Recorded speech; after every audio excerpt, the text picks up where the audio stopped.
ಆತ್ಮೀಯ ಸ್ಪರ್ಧಾರ್ಥಿಗಳೇ, welcome to RP Info 99 YouTube channel. ನಾನು ನಿಮ್ಮ ರೇಣುಕ ಪ್ರಸಾದ್.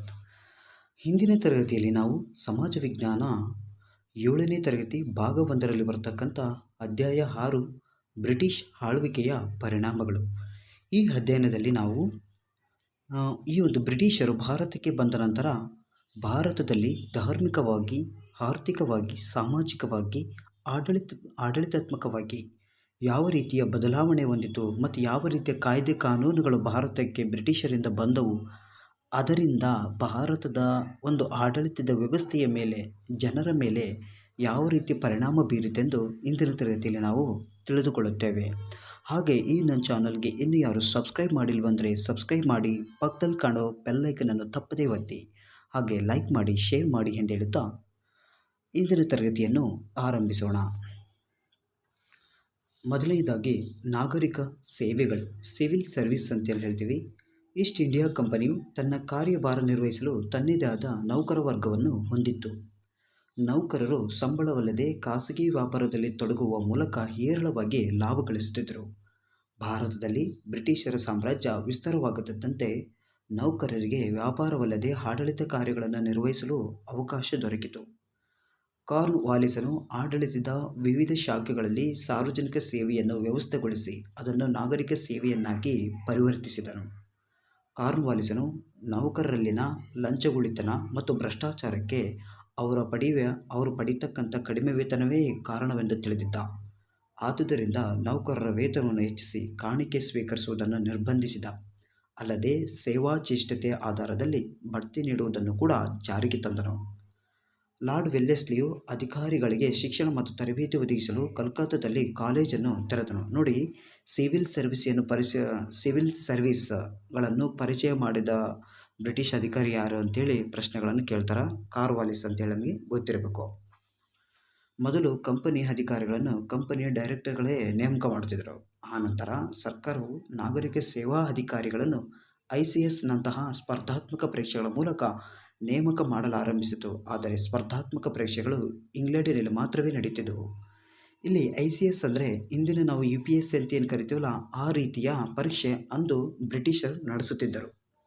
ಸ್ಪರ್ಧಾತ್ಮಕ ಪರೀಕ್ಷೆಗಳನ್ನು ಏಕಕಾಲದಲ್ಲಿಯೇ ಇಂಗ್ಲೆಂಡ್ ಮತ್ತು ಭಾರತದಲ್ಲಿ ನಡೆಸಬೇಕು ಮತ್ತು ಭಾರತೀಯರನ್ನು ಅಧಿಕ ಸಂಖ್ಯೆಯಲ್ಲಿ ನಾಗರಿಕ ಸೇವೆಯಲ್ಲಿ ನೇಮಿಸಬೇಕೆಂದು ಕಾಂಗ್ರೆಸ್ ಪಕ್ಷವು ಒತ್ತಾಯಿಸುತ್ತಾ ಬಂದಿತ್ತು. ಕಾಲಕ್ರಮೇಣ ಈ ಬೇಡಿಕೆಯನ್ನು ಈಡೇರಿಸಲಾಯಿತು.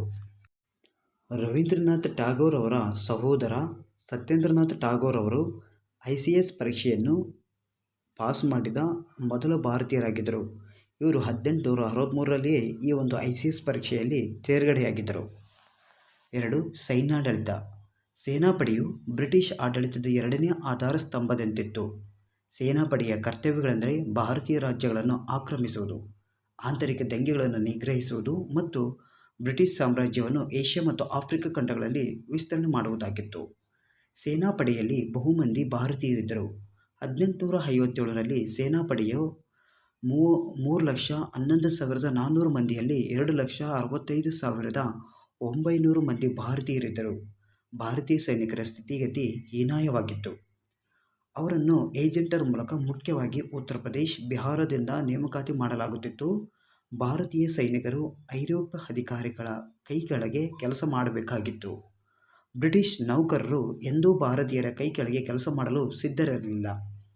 ಒಬ್ಬ ಭಾರತೀಯ ಯೋಧ ಪಡೆಯಲು ಸಾಧ್ಯವಾಗುತ್ತಿದ್ದ ಅತ್ಯುನ್ನತ ಪದವಿ ಎಂದರೆ ಸುಬೇದಾರ್ ಹುದ್ದೆ ಮಾತ್ರ ಆಗಿತ್ತು. ಸೇನಾಪಡೆಯ ಎಲ್ಲ ಅಧಿಕಾರಿಗಳು ಬ್ರಿಟಿಷ್ ಪ್ರಜೆಗಳೇ ಆಗಿದ್ದರು. ಸೈನಿಕರಿಗೆ ತರಬೇತಿ ನೀಡಲು ಡೆಹ್ರಾಡೂನ್ನಲ್ಲಿ ಇಂಡಿಯನ್ ಮಿಲಿಟರಿ ಅಕಾಡೆಮಿಯನ್ನು ಕೂಡ ಸ್ಥಾಪನೆ ಮಾಡಲಾಗಿತ್ತು. ಪೊಲೀಸ್ ವ್ಯವಸ್ಥೆ. ಬ್ರಿಟಿಷ್ ಆಡಳಿತದ ಮೂರನೇ ಆಧಾರ ಸ್ತಂಭವೇ ಈ ಒಂದು ಪೊಲೀಸ್ ವ್ಯವಸ್ಥೆಯಾಗಿತ್ತು. ಕಾರ್ನ್ ವಾಲಿಸನು ಪೊಲೀಸ್ ಪಡೆಯನ್ನು ಕಾನೂನು ಮತ್ತು ಶಿಸ್ತಿನ ಪಾಲನೆಗಾಗಿ ಸ್ಥಾಪಿಸಿದ್ದನು. ಈ ನಿಟ್ಟಿನಲ್ಲಿ ಬ್ರಿಟಿಷ್ ಅಧೀನವಿದ್ದ ಎಲ್ಲ ಭೂಪ್ರದೇಶಗಳನ್ನು ಹಲವಾರು ವೃತ್ತಗಳನ್ನಾಗಿ ವಿಂಗಡಣೆ ಮಾಡಿ ಪ್ರತಿ ವೃತ್ತದಲ್ಲಿ ಪೊಲೀಸ್ ಠಾಣೆಯೊಂದನ್ನು ಸ್ಥಾಪನೆ ಮಾಡಲಾಯಿತು. ಬ್ರಿಟಿಷ್ ಪೊಲೀಸ್ ಪಡೆಯನ್ನು ಭಾರತೀಯರನ್ನು ನಿಗ್ರಹಿಸುವುದಕ್ಕಾಗಿ ಬಳಸಿಕೊಂಡರು. ಬ್ರಿಟಿಷರಿಗೆ ತಮ್ಮ ವಿಧೇಯತೆಯನ್ನು ಪ್ರದರ್ಶಿಸುವುದಕ್ಕಾಗಿ ಭಾರತೀಯ ಪೊಲೀಸರು ತಮ್ಮವರನ್ನು ಹೊಡೆದು ಬಡಿದು ಚಿತ್ರಹಿಂಸೆ ನೀಡುತ್ತಿದ್ದರು. 1861ರ ನಂತರ ಪೊಲೀಸ್ ವ್ಯವಸ್ಥೆಯಲ್ಲಿ ಮಹತ್ತರ ಬದಲಾವಣೆಗಳನ್ನು ಬ್ರಿಟಿಷ್ ಸರ್ಕಾರ ತಂದಿತು. ಇದಕ್ಕೆ 1857ರ ಮಹಾದಂಗೆಯ ಪ್ರಮುಖ ಕಾರಣವಾಗಿತ್ತು. ನ್ಯಾಯಾಂಗ ವ್ಯವಸ್ಥೆ. ಬ್ರಿಟಿಷರು ಹೊಸ ನ್ಯಾಯಾಂಗ ವ್ಯವಸ್ಥೆಯನ್ನು ಜಾರಿಗೆ ತರುವ ಮೊದಲು ನ್ಯಾಯವೆಂಬುದು ಹಳ್ಳಿಯ ಪಂಚಾಯಿತಿಗಳಲ್ಲಿ ತೀರ್ಮಾನವಾಗುವ ವಿಷಯವಾಗಿತ್ತು. ನ್ಯಾಯ ತೀರ್ಮಾನದಲ್ಲಿ ಊರಿನ ಪ್ರಮುಖರು, ಪಟೇಲರು, ಶಾನುಭೋಗರು ಮುಂತಾದವರು ಭಾಗವಹಿಸುತ್ತಿದ್ದರು. ಈ ವ್ಯವಸ್ಥೆಯನ್ನು ಬದಲಾಯಿಸಿ ಬ್ರಿಟಿಷರು ಐರೋಪ್ಯ ಮಾದರಿಯ ನ್ಯಾಯಾಡಳಿತ ವ್ಯವಸ್ಥೆಯನ್ನು ರೂಪಿಸಿದರು. ನ್ಯಾಯಾಡಳಿತವನ್ನು ನಡೆಸಲು ಪ್ರತಿ ಜಿಲ್ಲೆಯಲ್ಲಿ ನ್ಯಾಯಾಲಯಗಳನ್ನು ತೆರೆಯಲಾಯಿತು. ಕಲ್ಕತ್ತಾ, ಮದ್ರಾಸ್ ಮತ್ತು ಮುಂಬೈಗಳಲ್ಲಿ ಉಚ್ಚ ನ್ಯಾಯಾಲಯಗಳನ್ನು ಸ್ಥಾಪಿಸಲಾಯಿತು. 1774ರಲ್ಲಿ ವಾರನ್ ಹೇಸ್ಟಿಂಗ್ಸ್ ಕಲ್ಕತ್ತಾದಲ್ಲಿ ಪ್ರಥಮ ಸುಪ್ರೀಂ ಕೋರ್ಟನ್ನು ಸ್ಥಾಪನೆ ಮಾಡಿದನು. ಮೆಕಾಲೆ ಆಯೋಗವು ಭಾರತೀಯ ದಂಡ ಸಂಹಿತೆಯ ಕರಡನ್ನು ಸಿದ್ಧಪಡಿಸಿತು. ಅದನ್ನು ಅನುಸರಿಸಿ ಸಿವಿಲ್ ಪ್ರೊಸೀಜರ್ ಸಂಹಿತೆ ಮತ್ತು ಕ್ರಿಮಿನಲ್ ಸಂಹಿತೆಗಳನ್ನು ಜಾರಿಗೆ ತರಲಾಯಿತು. ಸಿವಿಲ್ ಕೋರ್ಟ್ಗಳನ್ನು ದಿವಾನಿ ಅದಾಲತ್ ಮತ್ತು ಕ್ರಿಮಿನಲ್ ಕೋರ್ಟ್ಗಳನ್ನು ಫೌಜಿ ಅದಾಲತ್ ಎಂದು ಕರೆಯಲಾಗುತ್ತಿತ್ತು.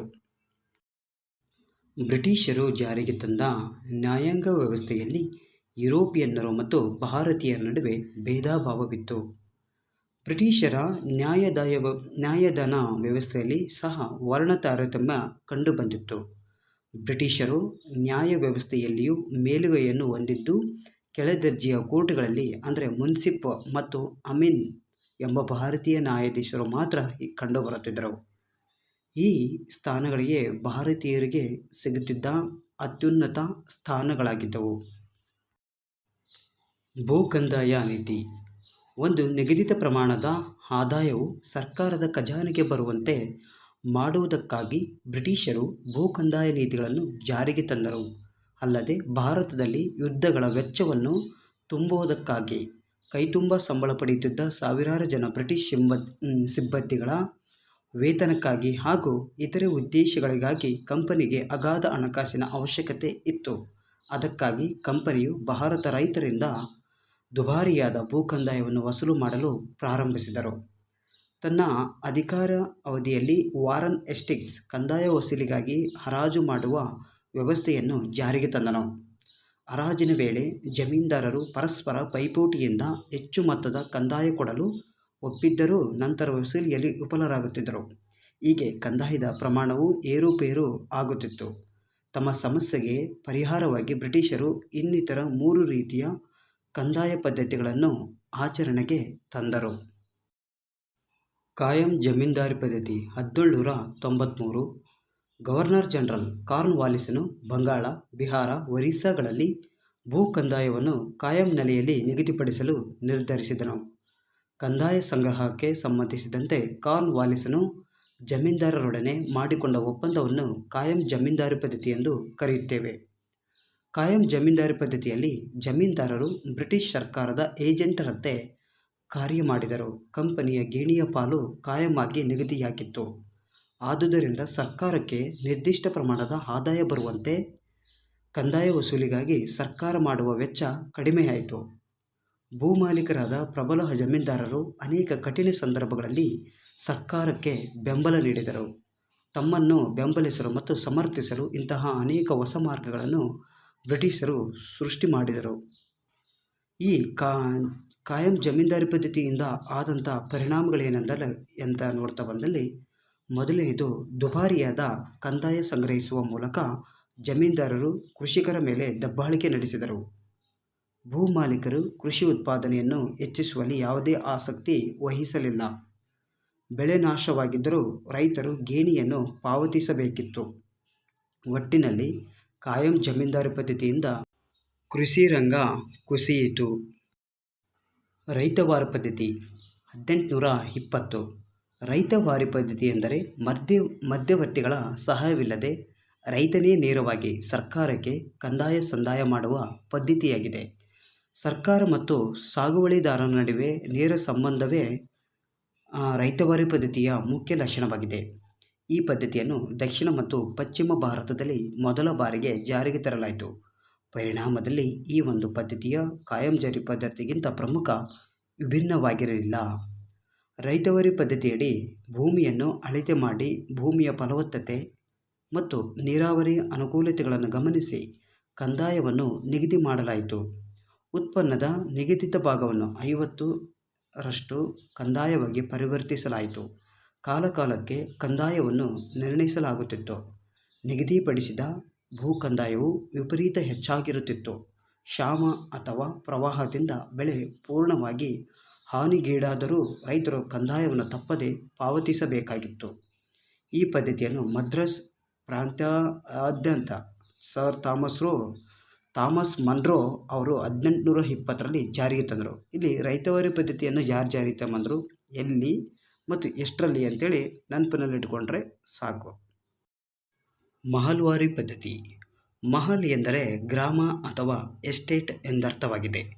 ಮಹಲ್ಗೆ ಭೂ ಕಂದಾಯವನ್ನು ನಿಗದಿಪಡಿಸಲಾಗುತ್ತಿತ್ತು. ಸ್ಥಳೀಯ ಜಮೀನ್ದಾರನು ಎಲ್ಲ ರೈತರ ಭೂ ಕಂದಾಯಕ್ಕೆ ಹೊಣೆಗಾರನಾಗಿದ್ದು 19ನೇ ಶತಮಾನದಲ್ಲಿ ಜಾರಿಗೆ ಬಂದ ಈ ಪದ್ಧತಿಯು ಉತ್ತರ ಪ್ರದೇಶ್, ಮಧ್ಯಪ್ರದೇಶ್, ಕೆಲವು ಭಾಗಗಳು ಮತ್ತು ಪಂಜಾಬಿನಲ್ಲಿ ಚಾಲ್ತಿಯಲ್ಲಿತ್ತು. ಭೂ ಕಂದಾಯ ಪದ್ಧತಿಗಳ ಒಟ್ಟು ಪರಿಣಾಮ ಏನಾಯಿತಂದಲ್ಲಿ ಜಮೀನನ್ನು ಮಾರಾಟದ ವಸ್ತುವನ್ನಾಗಿ ಬ್ರಿಟಿಷರು ಪರಿವರ್ತಿಸಿದರು. ಜಮೀನಿನ ಹರಾಜು ಮತ್ತು ಮಾರಾಟ ಪ್ರಕರಣಗಳು ಹೆಚ್ಚಿದವು. ಭೂ ಕಂದಾಯವನ್ನು ನಿಗದಿತ ರೂಪದಲ್ಲಿ ನೀಡುತ್ತಿದ್ದ ಕಾರಣ ಹಣದ ಮಹತ್ವ ಹೆಚ್ಚಾಯಿತು. ಆದಾಯವನ್ನು ಹೆಚ್ಚಿಸಿಕೊಳ್ಳುವ ಸಲುವಾಗಿ ಹಲವಾರು ಜಮೀನ್ದಾರರು ಆಹಾರ ಧಾನ್ಯಗಳಿಗೆ ಬದಲಾಗಿ ಹತ್ತಿ, ಸೆಣಬು, ನೆನೆಗಡಲೆ, ಕಬ್ಬಿನಂತಹ ವಾಣಿಜ್ಯ ಬೆಳೆಗಳನ್ನು ಬೆಳೆಯಲು ರೈತರು ಒತ್ತಾಯಿಸಿದರು. ವಾಣಿಜ್ಯ ಬೆಳೆಗಳು ಯೋಗ್ಯವಾಗಿದ್ದು ಆ ಮೂಲಕ ಬ್ರಿಟಿಷರಿಗೆ ಲಾಭದಾಯಕವೆನಿಸಿತು. ಇದರ ಫಲವಾಗಿ ಆಹಾರದ ವಸ್ತುಗಳ ಕೊರತೆ ತಲೆದೋರಿತು. ಜಮೀನ್ದಾರಿ ಪದ್ಧತಿಯಲ್ಲಿ ಅನೇಕ ಹೊಸ ರೈತ ವರ್ಗಗಳು ಹುಟ್ಟಿಕೊಂಡವು. ಇಂಗ್ಲಿಷ್ ಶಿಕ್ಷಣ. 1813ರ ಚಾರ್ಟರ್ ಕಾಯ್ದೆಯಲ್ಲಿ ಭಾರತೀಯರ ಶಿಕ್ಷಣಕ್ಕಾಗಿ 1,00,000 ರೂಪಾಯಿಗಳನ್ನು ಮೀಸಲಿಡಲಾಯಿತು. ಆದರೆ ಈ ಹಣದಲ್ಲಿ ಸರ್ಕಾರವು 1823ರ ತನಕ 1 ರೂಪಾಯಿಯನ್ನು ಕೂಡ ಶಿಕ್ಷಣಕ್ಕಾಗಿ ಖರ್ಚು ಮಾಡಿರಲಿಲ್ಲ. ಭಾರತೀಯ ಚಿಂತಕರು ಮತ್ತು ವಿದೇಶಿ ಕ್ರೈಸ್ತ ಮತ ಪ್ರಚಾರಕರು ಆಧುನಿಕ ಶಿಕ್ಷಣ ನೀಡಿಕೆಯ ಪರವಾಗಿ ಚಳುವಳಿ ನಡೆಸಿದರು. ಈ ನಿಟ್ಟಿನಲ್ಲಿ ಕಂಪನಿಯ ಲೆಕ್ಕಾಚಾರ ಭಿನ್ನವಾಗಿತ್ತು. ತನ್ನ ಆಡಳಿತದ ಕೆಳಹಂತದ ಸರ್ಕಾರಿ ನೌಕರರಾಗಿ ಕೆಲಸ ಮಾಡಲು ಅದಕ್ಕೆ ಇಂಗ್ಲಿಷ್ ಬಲ್ಲ ಭಾರತೀಯರು ಕಡಿಮೆ ವೇತನದಲ್ಲಿ ಬೇಕಾಗಿದ್ದರು. ನಮಗೆ ನಿಷ್ಠರಾಗಿರುವ ಭಾರತೀಯ ವಿದ್ಯಾವಂತ ವರ್ಗವನ್ನು ಸೃಷ್ಟಿಸುವುದು ಅವರ ಉದ್ದೇಶವಾಗಿತ್ತು. ಹೊಸ ಶಿಕ್ಷಣ ನೀತಿಯನ್ನು ಜಾರಿಗೊಳಿಸಿದವರು ಲಾರ್ಡ್ ಮೆಕಾಲೆ ಮತ್ತು ಚಾರ್ಲ್ಸ್ ವುಡ್ ರವರಾಗಿದ್ದರು. ಶಿಕ್ಷಣ ಮಾಧ್ಯಮದ ಬಗೆಗಿನ ವಿವಾದ. ಶಿಕ್ಷಣ ಮಾಧ್ಯಮಕ್ಕೆ ಸಂಬಂಧಿಸಿದಂತೆ ಕೆಲವು ಆಂಗ್ಲ ವಿದ್ವಾಂಸರು ಭಾರತೀಯ ಭಾಷೆಗಳ ಮೂಲಕ ಭಾರತೀಯ ವಿಷಯಗಳನ್ನು ಕಲಿಸಬೇಕೆಂದು ವಾದಿಸಿದರು. ಇನ್ನು ಕೆಲವರು ಪಾಶ್ಚಿಮಾತ್ಯ ವಿಜ್ಞಾನ ಮತ್ತು ಸಾಹಿತ್ಯವನ್ನು ಇಂಗ್ಲಿಷ್ ಭಾಷೆಯಲ್ಲಿ ನೀಡಬೇಕೆಂದು ವಾದಿಸಿದರು.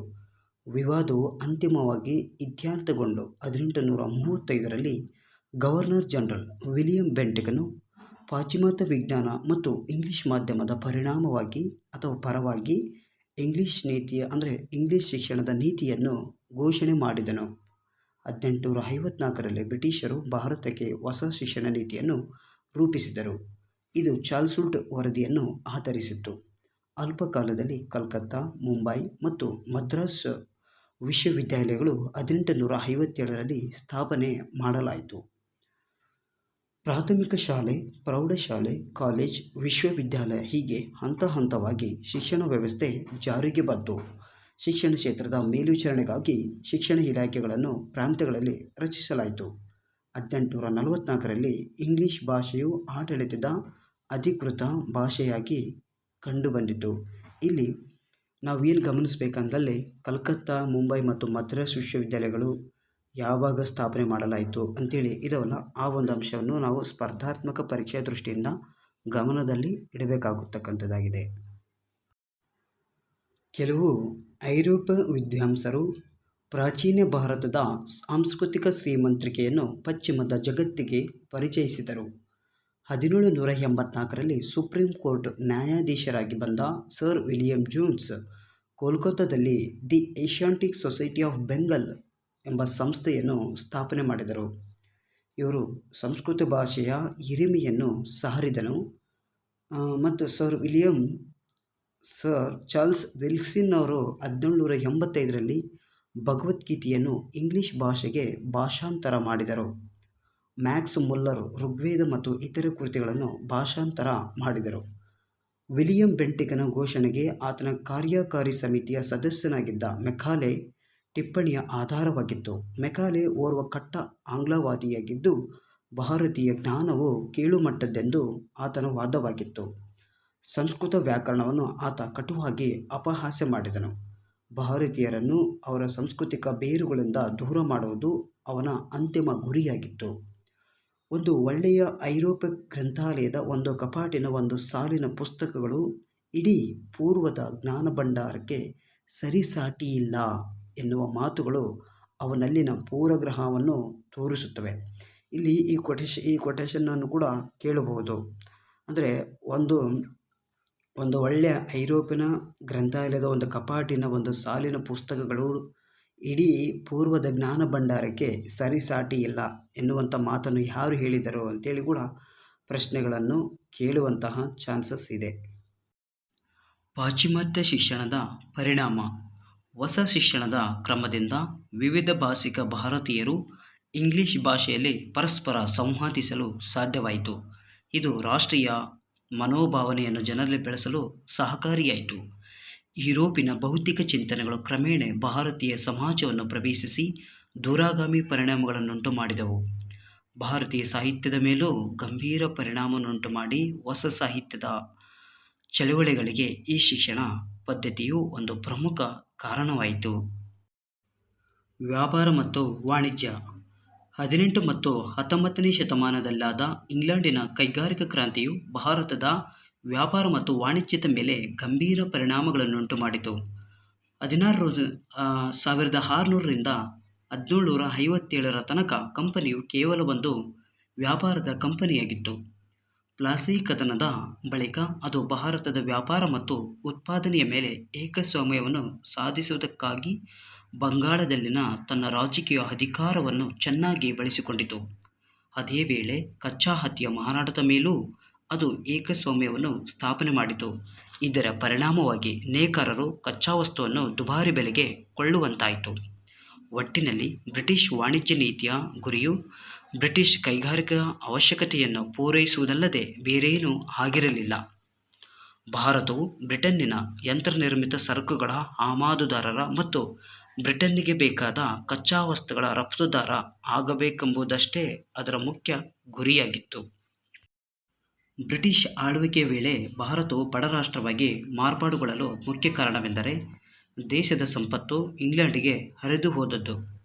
ಇಂಗ್ಲೆಂಡಿಗೆ ಹಣ ರವಾನೆಯು ದಾದಾಬಾಯಿ ನವರೋಜಿಯವರು ಹೇಳುವಂತೆ ಸಂಪತ್ತಿನ ಸೋರಿಕೆ ಡ್ರೇನ್ ಆಫ್ ದ ವೆಲ್ತ್ ಮುಖ್ಯ ಕಾರಣವಾಗಿತ್ತು. ಭಾರತದಲ್ಲಿನ ಬ್ರಿಟಿಷ್ ನಾಗರಿಕರು ವಿವಿಧ ಕ್ಷೇತ್ರಗಳಲ್ಲಿನ ಬಂಡವಾಳ ಹೂಡಿ ಗಳಿಸಿದ ಲಾಭವು ಸಂಪತ್ತಿನ ಸೋರಿಕೆಗೆ ಇನ್ನೊಂದು ಪ್ರಮುಖ ಮೂಲವಾಗಿತ್ತು. ಸಂಪತ್ತಿನ ಸೋರಿಕೆಯ ಮುಖ್ಯ ಕಾರಣವಾಗಿ ಭಾರತ ಬಡರಾಷ್ಟ್ರವಾಯಿತಲ್ಲದೆ ದೇಶದಲ್ಲಿ ಬಂಡವಾಳದ ಕೊರತೆ ಉಂಟಾಯಿತು. ಇದರಿಂದ ಇಲ್ಲಿನ ಕೈಗಾರಿಕಾಭಿವೃದ್ಧಿಗೆ ಅಡ್ಡಿಯಾಯಿತು. ಅರ್ಥಶಾಸ್ತ್ರದ ಪಿತಾಮಹ ಆಡಮ್ ಸ್ಮಿತ್ರವರು ಭಾರತದಲ್ಲಿ ಆಳ್ವಿಕೆ ನಡೆಸುತ್ತಿದ್ದ ಬ್ರಿಟಿಷರನ್ನು ಸುಲಿಗೆಕೋರರು ಎಂದು ಬಣ್ಣಿಸಿದ್ದಾನೆ.